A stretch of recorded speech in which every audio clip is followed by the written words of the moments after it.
પાનેતર છે સાહેબ. ઉછળતી કૂદતી આ દીકરી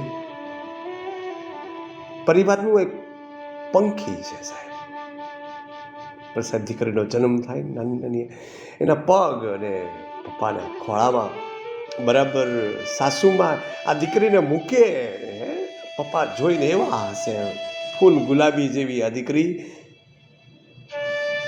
ચંદ્રમા જેવું મુખડું એનું, આ એવી દીકરી સાહેબ. પણ આ દીકરીને ખબર નથી કે આ બાપને હે ને સાહેબ એક રોગ છે, અને રોગ બહુ ખતરનાક રોગ છે સાહેબ. આ ધીમે ધીમે કરતા કરતા કરતા સાહેબ દીકરી થોડીક એવી મોટી થાય, અને પૂનમની અજવાળી રાત, અને સાહેબ ઈ પપ્પા ઈ બાપ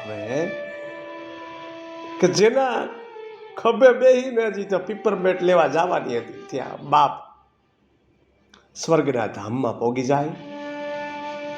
દીકરીને ખબર જ નથી કે મારા પપ્પા નથી. પણ સાહેબ સ્કૂલે જાય ને, બીજા ત્રીજા ધોરણમાં દીકરી સ્કૂલે જાય, અને બધી બેનપણી કે જે પૂછે કે તારો બાપ ક્યાં છે, તારા પપ્પા ક્યાં છે, ત્યારે એ દોડથી આવીને મમ્મીને પૂછે, હે મમ્મી મારા પપ્પા ક્યાં છે?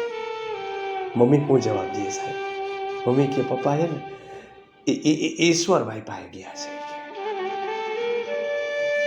પાછા બીજા ત્રીજા દિવસે પાછી દીકરી પૂછે, મમ્મી પપ્પા ક્યાં હે, ક્યારે આવશે? વળી એની માં આંખમાંથી હું હારીને કે આ દીકરીનો હું જવાબ દઉં?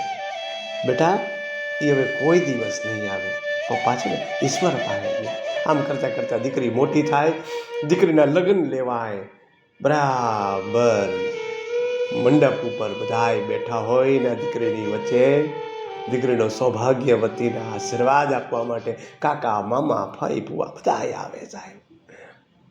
પણ સાહેબ માં એ પાત્ર એવું છે સાહેબ, ન પૂછો વાત સાહેબ. અને આમ પણ સ્ત્રી છે ને, સ્ત્રી એને ભગવાને એના શરીરની અંદર એક ખોટ રાખી દીધી છે સાહેબ. એવી ખોટ રાખી દીધી છે કે ભગવાને એના શરીરમાં જે હૃદય છે ને, હૃદય એ નાનકડું આપ્યું છે સાહેબ. પણ આ હૃદયની અંદર એટલી બધી વાતો છે સાહેબ, વાતોની ભારીઓ બની છે સાહેબ, લાગણીની ભારીઓ બની છે. એવી આ જગતની સ્ત્રી છે. અને એ જગતની સ્ત્રીને સાહેબ આ પોતાનું ઘર એ પારકું કરવાનું છે, અને પારકા ઘરને સાહેબ એને પોતાનું કરવાનું છે. ધીમે ધીમે દીકરી નીચે ઉતરે, મમ્મીને પગે લાગે, અને પગે લાગતા હવે આ દીકરી બરાબર કહેવાય ને કે ભેટી પડે છે, અને કહે છે મમ્મી પપ્પા હોત તો, મમ્મી પપ્પા હોત તો. બરાબર કુદરતને કરવું, અને ધીમે ધીમે વરસાદ આવે છે સાહેબ. પણ સાહેબ આ કુદરતની કરામત તો જુઓ સાહેબ, કે ઉપર બેઠો બેઠો બાપ રોવે છે, અને નીચે દીકરી બાપને યાદ કરીને રોવે છે સાહેબ. એવી સરસ મજાની આ વિદાય, અને વિદાયની ઘડી સાહેબ આમે બહમી હોય સાહેબ. દીકરીને એક એક જગ્યાએ એનો બાપ યાદ આવે સાહેબ.